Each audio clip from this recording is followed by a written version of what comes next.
ایک عورت حضور صلی اللہ علیہ وسلم کے پاس آئی اور کہا، میں نے اپنے آپ سے وعدہ کیا تھا اگر آپ جہاد سے بالکل ٹھیک واپس آئیں گے تو میں آپ کے سامنے ڈھول بجاؤں گی۔ پھر آپ صلی اللہ علیہ وسلم نے اس عورت کو ڈھول بجانے کی اجازت دے دی، لیکن جیسے ہی اس عورت نے ڈھول بجانا شروع کیا تو اچانک سے بسم اللہ الرحمن الرحیم۔ حضرت عمر بن خطاب کی خلافت ہر پہلو سے مثالی تھی۔ ہر معاملے میں خلیفہ راشد اپنے آپ کو جواب دہ اور ذمہ دار گردانتے تھے اور رعایا کی ہر ضرورت کا خیال رکھتے تھے۔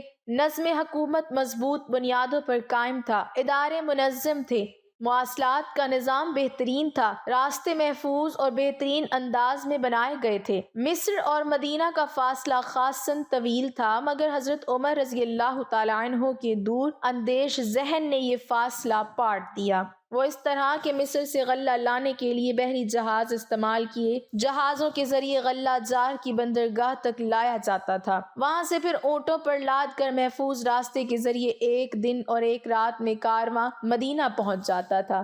جار بحر احمر پر بندرگاہ تھی۔ حضرت عمر رضی اللہ تعالیٰ عنہ سے قبل مصر سے حجاز تک سارا سفر صحرا اور خشکی کے ذریعے ہوتا تھا، جو بڑا تکلیف دہ اور خطرات سے گھرا رہتا اور اس میں کافی مدت بھی لگتی تھی۔ حاجت مندوں کے لیے حضرت عمر رضی اللہ تعالیٰ عنہ کا دروازہ ہر وقت کھلا رہتا تھا، جو شخص آتا اس کی داد رسی کی جاتی تھی، کسی کو کسی دوسرے پر فضیلت نہ تھی۔ ایک اصول تھا کہ جس سے ہر خاص و عام واقف تھا، وہ یہ کہ جو زیادہ نیک اور متقی تھا وہی زیادہ معزز و محترم تھا۔ جس نے اعمال خیر اور جہاد اسلامی میں زیادہ خدمات سر انجام دی تھیں وہی دوسروں پر فوقیت رکھتا تھا۔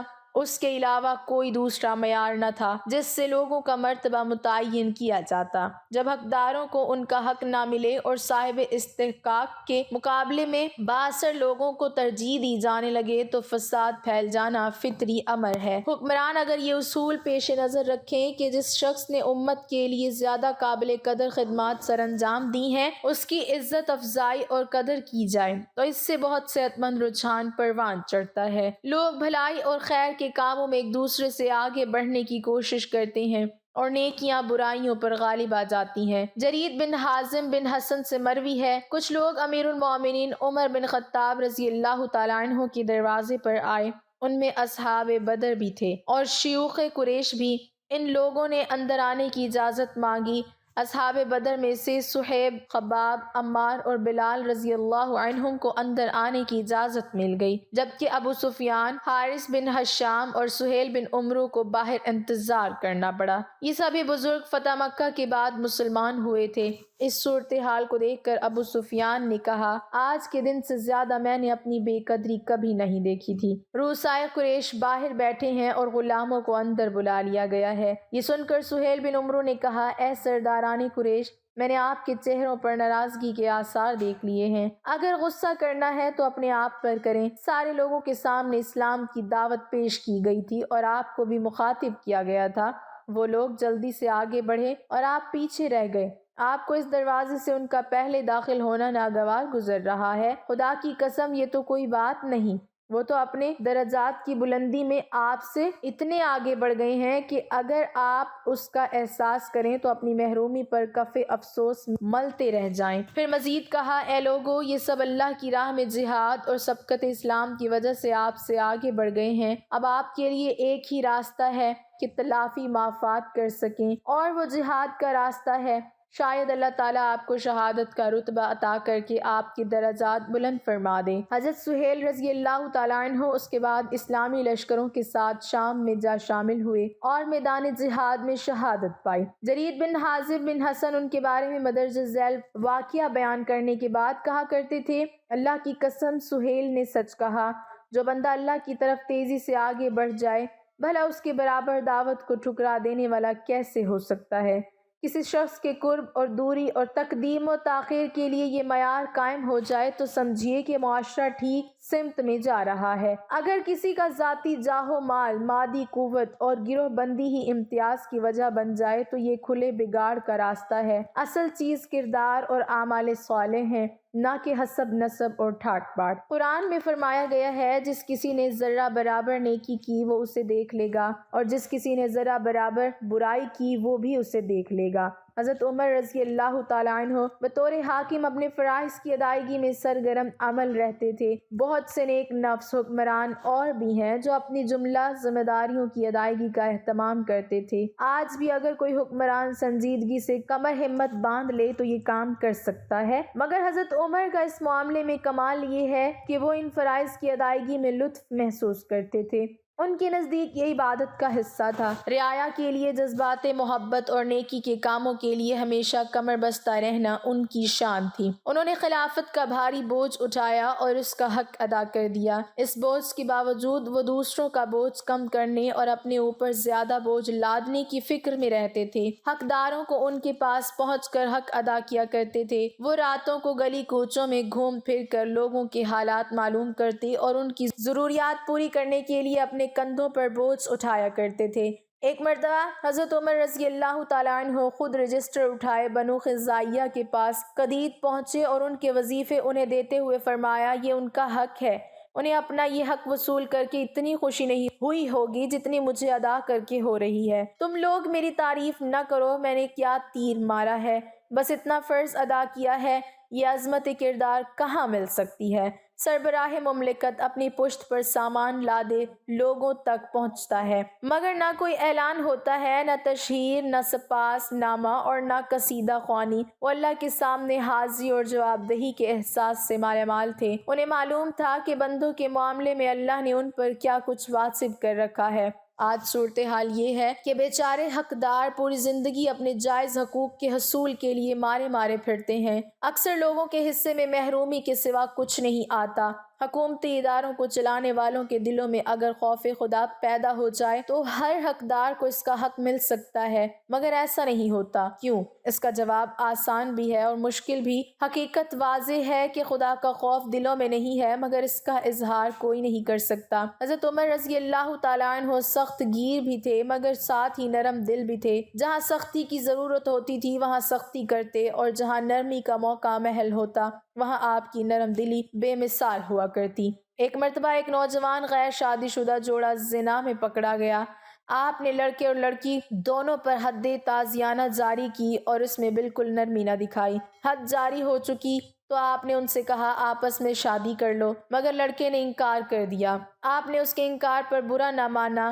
حدود اللہ کا قیام اللہ کا حق ہے جس میں کوئی کمی بیشی قابل قبول نہیں، اور افراد کی شخصی آزادی ان کا بنیادی حق ہے جس پر قدغن نہیں لگائی جا سکتی۔ آج برائی پھیل چکی ہے۔ ان حالات میں مسلمان لڑکیوں کو اپنی عزت و عفت کی حفاظت کے لیے خود بیدار اور محتاط رہنا چاہیے۔ شیطان انسان کے لیے ہر لمحہ ایک حملہ آور وحشی بھیڑیے کی مانند ہے۔ شیاطین جنوں اور انسانوں کے غول پھرتے اور یلغار کرتے ہیں۔ ان کے نزدیک کسی کی عزت اور شرف کا کوئی تقدس اور حرمت نہیں ہے۔ افسوس کہ انسانوں کو یہ بات یاد ہی نہیں رہتی۔ وہ ذات بابرکات جو ہر شخص کے ہر عمل سے باخبر ہے، اس کے سامنے حاضری کے دن سب کو اپنے اپنے اعمال کا پورا بدلہ مل جائے گا۔ حضرت سعد بن ابی وقاص رضی اللہ تعالیٰ عنہ فرماتے ہیں کہ حضرت عمر فاروق رضی اللہ تعالیٰ عنہ نے حضور نبی کریم صلی اللہ علیہ وسلم سے اندر آنے کی اجازت طلب کی، اور اس وقت آپ صلی اللہ علیہ وسلم کے پاس قریش کی کچھ عورتیں خوب اونچی آواز سے گفتگو کر رہی تھیں۔ جب حضرت عمر رضی اللہ تعالیٰ عنہ نے اجازت طلب کی تو وہ اٹھ کھڑی ہوئیں اور پردے میں چلی گئیں۔ اس پر حضور نبی کریم صلی اللہ علیہ وسلم مسکرانے لگے۔ حضرت عمر رضی اللہ تعالیٰ عنہ عرض گزار ہوئے، یا رسول اللہ صلی اللہ علیہ وسلم، اللہ تعالیٰ آپ کے دندان مبارک کو تبسم ریز رکھے۔ حضور صلی اللہ علیہ وسلم نے فرمایا، میں ان عورتوں پر حیران ہوں جو میرے پاس تھیں کہ جب انہوں نے تمہاری آواز سنی تو پردے میں چھپ گئیں۔ حضرت عمر فاروق رضی اللہ تعالیٰ عنہ عرض گزار ہوئے، یا رسول اللہ صلی اللہ علیہ وسلم، آپ زیادہ حقدار ہیں کہ یہ آپ سے ڈریں۔ پھر حضرت عمر رضی اللہ تعالیٰ عنہ نے فرمایا، اے اپنی جان کی دشمنوں، تم مجھ سے ڈرتی ہو اور حضور نبی کریم صلی اللہ علیہ وسلم سے نہیں ڈرتی؟ عورتوں نے جواب دیا، ہاں، آپ حضور نبی کریم صلی اللہ علیہ وسلم کے مقابلے میں سخت گیر اور سخت دل ہیں۔ پھر حضور صلی اللہ علیہ وسلم نے فرمایا، اے عمر، اس بات کو چھوڑو، قسم ہے اس ذات کی جس کی قبضہ قدرت میں میری جان ہے، جب شیطان تمہیں کسی راستے پر چلتے ہوئے دیکھتا ہے تو تمہارے راستے کو چھوڑ کر دوسرا راستہ اختیار کر لیتا ہے۔ یہ حدیث متفق علیہ ہے۔ اسی طرح حضرت بریدہ رضی اللہ تعالیٰ عنہ فرماتی ہیں کہ حضور نبی کریم صلی اللہ علیہ وسلم ایک مرتبہ کسی جہاد سے واپس تشریف لائے تو ایک سیاہ فام باندھی حاضر ہوئی اور عرض کیا، یا رسول اللہ صلی اللہ علیہ وسلم، میں نے نظر مانی تھی کہ اگر اللہ تعالیٰ آپ صلی اللہ علیہ وسلم کو صحیح سلامت واپس لائے تو میں آپ صلی اللہ علیہ وسلم کے سامنے دف بجاؤں گی اور گانا گاؤں گی۔ آپ صلی اللہ علیہ وسلم نے اس سے فرمایا، اگر تم نے نظر مانی تھی تو بجا لو ورنہ نہیں۔ اس نے دف بجانا شروع کیا تو حضرت ابوبکر صدیق رضی اللہ تعالیٰ عنہ آ گئے۔ وہ بجاتی رہی، پھر حضرت علی رضی اللہ تعالیٰ عنہ اور حضرت عثمان رضی اللہ تعالیٰ عنہ کے آنے پر بھی وہ دف بجاتی رہی، لیکن اس کے بعد حضرت عمر رضی اللہ تعالیٰ عنہ داخل ہوئے تو وہ دف کو نیچے رکھ کر اس پر بیٹھ گئی۔ آپ صلی اللہ علیہ وسلم نے فرمایا، اے عمر، تم سے شیطان بھی ڈرتا ہے، کیونکہ میں موجود تھا اور یہ دف بجا رہی تھی۔ پھر ابوبکر، علی اور عثمان رضی اللہ تعالیٰ عنہم یکے بعد دیگرے آئے، تب بھی یہ بجاتی رہی، لیکن جب تم آئے تو اس نے دف بجانا بند کر دیا۔ حضرت سدیسہ رضی اللہ تعالیٰ عنہ، جو کہ حضرت حفصہ رضی اللہ تعالیٰ عنہ کی خادمہ ہیں، وہ بیان کرتی ہیں کہ حضور نبی اکرم صلی اللہ علیہ وسلم نے فرمایا، بے شک جب سے عمر نے اسلام قبول کیا ہے، شیطان جب بھی ان کے سامنے سے گزرتا ہے تو اپنا سر جھکا لیتا ہے۔ حضرت عبداللہ بن عمر رضی اللہ تعالیٰ عنہ سے مروی ہے، فرماتے ہیں کہ میں نے ایک اونٹ خریدا اور اسے چراگاہ میں لے گیا۔ جب وہ اونٹ موٹا ہو گیا تو میں اسے بازار میں فروخت کرنے کے لیے لے گیا۔ اس دوران حضرت عمر رضی اللہ تعالیٰ عنہ بازار میں تشریف لے آئے۔ انہوں نے جب موٹا تازہ اونٹ دیکھا تو دریافت کیا کہ یہ اونٹ کس کا ہے؟ آپ رضی اللہ تعالیٰ عنہ کو بتایا گیا کہ یہ اونٹ آپ رضی اللہ تعالیٰ عنہ کے صاحبزادے حضرت عبداللہ رضی اللہ عنہ کا ہے۔ آپ نے میرا نام سن کر فرمایا، واہ واہ، عبداللہ کی کیا کہنے، وہ تو امیر المومنین کا بیٹا ہے۔ حضرت عبداللہ بن عمر رضی اللہ تعالیٰ عنہ فرماتے ہیں، اس دوران میں بھاگتا ہوا آپ کے پاس پہنچا۔ آپ رضی اللہ تعالیٰ عنہ نے مجھ سے دریافت کیا کہ یہ اونٹ کیسا ہے؟ میں نے عرض کیا کہ میں نے اونٹ خریدا اور اسے چراگاہ میں چھوڑ دیا۔ جب وہ صحت مند ہو گیا تو میں اسے فروخت کرنے کے لیے بازار میں لے آیا۔ حضرت عمر فاروق رضی اللہ تعالیٰ عنہ نے فرمایا، تم نے اونٹ کو چراگاہ میں چھوڑ دیا اور لوگوں نے اس ڈر سے اس کا خیال رکھا کہ یہ امیر المومنین کے بیٹے کا اونٹ ہے۔ اس کا خیال رکھو، اب تم اس اونٹ کو فروخت کرنے کے بعد اپنی اصل رقم خود رکھو اور باقی رقم بیت المال میں جمع کراؤ۔ اللہ تعالیٰ ہم سب کا حامی و ناصر ہو، آمین۔ ناظرین، کمنٹ باکس میں اللہ تعالیٰ کے 99 ناموں میں سے ایک نام ضرور ٹائپ کریں۔